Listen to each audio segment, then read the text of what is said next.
ஏலம் போடாதடா. நாம தான் தூக்கணும்னு தெரியக்கூடாது. இந்திரா நகர்ல இருக்கிறதுனால பார்ட்டி பெரிய பார்ட்டியா தான் இருக்கும். போலீஸ் கிலீஸ்னு பிரச்சனை வந்துடக்கூடாது. அதனால வீட்டில் வச்சு தூக்கக்கூடாதுடா. அவன் வெளியில போகும்போது அந்த மூமெண்ட்ல தான் தூக்கணும். என்னண்ணே பில்டப்லாம் ஜாஸ்தியா இருக்கு? ஸ்கெட்ச் போட்டு கொண்டே நான் தூக்குறேன்.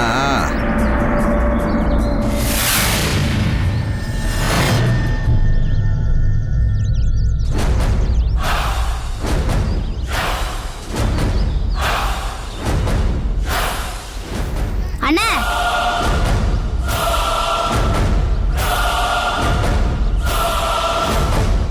டேய் என்னடா? அண்ணா நீங்க கடத்த போற ஆளை நான் போய் கூப்பிடவா? நான் வீட்டுக்கு போய் கூப்பிட்டா அவர் வந்துருவாரு. தூக்கிடலாம். டேய் நம்ம தூண்டு இருந்துகிட்டு என்ன பேச்சு பேசுறா இவன்? இதெல்லாம் பெரியவங்க விஷயம். நீ கிளம்புடா. அண்ணா அம்மா பேரு வீட்டையே தம்மா துண்டு சாவிதான் திறக்குது. ஆளை பார்க்காதண்ணே, வேலையை பாரு. அண்ணா ரோடு தெருவுல எல்லாம் தூக்குனா ஆளுங்க பாத்துருவாங்க. அது மட்டும் இல்லாம அவன் எப்ப ரோட்டுக்கு வர்றது, நீங்க எப்ப அவனை தூக்குறது, அதெல்லாம் பகல பண்ணக்கூடாது, ராத்திரியில பண்ணணும். டேய் யாரா இவன்? அண்ணா ரொம்ப பேசுறானே. டேய் நீ என்ன அவ்வளோ பெரிய ஆளா? ரவுடியாடா நீ? ரவுடியெல்லாம் இல்லைண்ணே, நீங்க பேசினதை நான் கேட்டேன். சின்ன பையனா சந்தேகம் வராது. அதான் உங்களுக்கு ஹெல்ப் பண்ணலாமேன்னு. ஏய் இடுப்புல நிக்கல, நீ எனக்கு ஹெல்ப் பண்றியா? அண்ணா இது என்னால தானே முடியும். நான் கூப்பிட்டா சந்தேகம் வராது, உடனே வந்துருவான். அதே நீங்க கூப்பிட்டா வரமாட்டான். நீ கூப்பிட்டா வருவானா? எப்பறா? ஐயா கூப்பிடுறாங்க, அக்கா கூப்பிடுறாங்க, அப்பா கூப்பிடுறாங்கன்னு யார் பேரையாவது சொல்லி நான் கூட்டிட்டு வந்துருவேனே.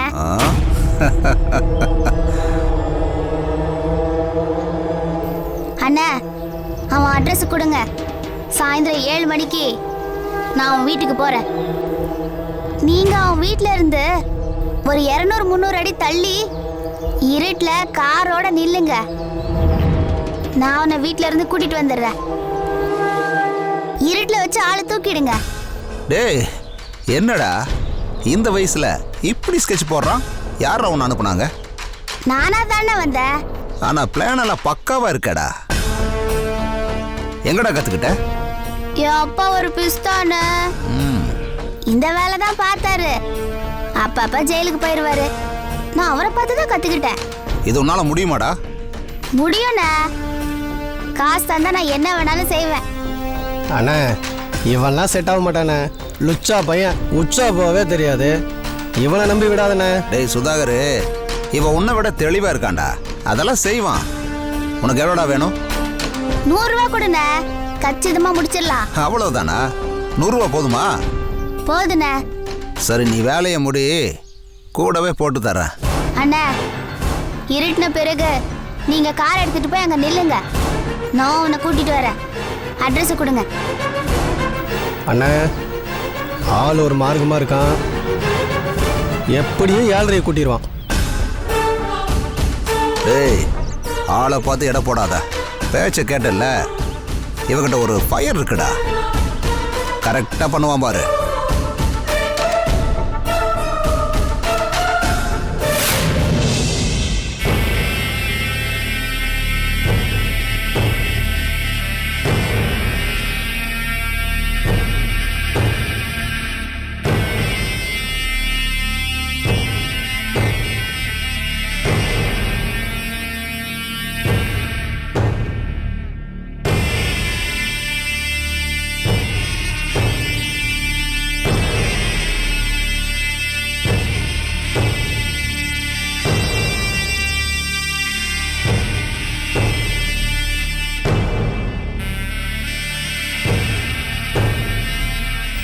Arjun weds Raji.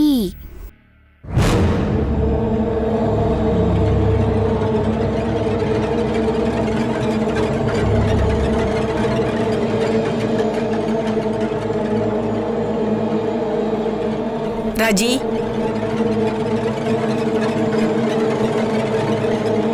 ஏ ராஜி, உன்னை தாண்டி. நீ ஏண்டி இப்படி இருக்க?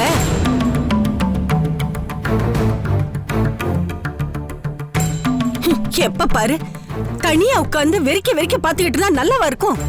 அம்மா, இப்ப என்ன வேணும் உனக்கு? நான் என்ன பண்ணுங்கிற?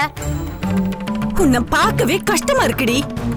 காலையில எழுந்தமா, அம்மாவுக்கு கூட மாட ஒத்தாசையா இருந்தமா, 2 வேலைய பார்த்தமான்னு பொண்ணுன்னா சகஜமா இருக்கணும்டி.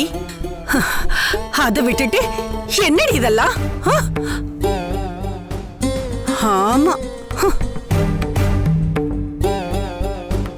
இந்த முறப்பு கொண்டு குறைச்சல் இல்லடி. நம்ம மனசுக்குள்ள 1000 ஆசை இருக்கலாம், ஆனா நம்ம தலையில என்ன விதிச்சிருக்கோ அதுதான் நடக்கும். அம்மா, இப்ப என்னடா சொல்ல வர நீ? எதுவா இருந்தாலும் நேரடியா பேசு, சுத்தி உழைச்சு தலையை பிச்சுக்க வைக்காத. இதுல நான் சொல்றதுக்கு என்னடி இருக்கு? உனக்கே தெரியாதா ஏன் இப்படி இருக்கேன்னு? இத பாருமா, நீ அர்ஜுன் மேல ஆசைப்பட்ட, அவன் தான் புருஷன்னு இத்தனை நாளா ஏங்கிட்டு இருந்த. நாங்களும் எப்படியாவது சேர்த்து வச்சிடலாம், கல்யாணம் பண்ணி பாத்திரலான்னு முடிஞ்ச வரைக்கும் முயற்சி பண்ணோம். ஆனா அதுதான் சரி வராதுன்னு தெரிஞ்சு போச்சுல்ல.